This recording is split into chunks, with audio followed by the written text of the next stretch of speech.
तोफखाना पोलिसांची मोठी कारवाई. जबरी चोरी आणि गंभीर गुन्ह्यातील 2 सराईत गुन्हेगार अहिल्यानगर जिल्ह्यातून हद्दपार. नमस्कार, आपण पाहत आहात महाराष्ट्र जनता न्यूज. अहिल्यानगरमधून एक मोठी बातमी समोर येते. तोफखाना पोलीस स्टेशनच्या हद्दीत दहशत माजवून जबरी चोरी आणि खुनाचा प्रयत्न करणाऱ्या एका टोळीतील 2 सराईत गुन्हेगारांना अहिल्यानगर जिल्ह्यातून 3 महिन्यांसाठी हद्दपार करण्यात आले. तोफखाना पोलिसांच्या गुन्हे शोध पथकाने या आदेशाची तात्काळ अंमलबजावणी करत दोन्ही टोळी प्रमुखांना ताब्यात घेतले. सविस्तर वृत्त असं: तोफखाना आणि MIDC पोलीस स्टेशनच्या हद्दीत आपली दहशत आणि वर्चस्व कायम ठेवण्यासाठी या टोळीने संघटितपणे अनेक गंभीर गुन्हे केले होते.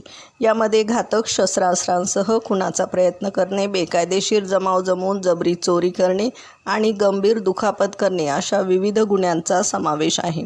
या गुन्हेगारांच्या वाढत्या कारवायांमुळे तोफखाना पोलिसांनी त्यांच्याविरुद्ध हद्दपारीचा प्रस्ताव सादर केला होता. टोळी प्रमुख वैभव संपत बारसकर आणि अजय शिवाजी करपे यांना हद्दपार करण्यात आले.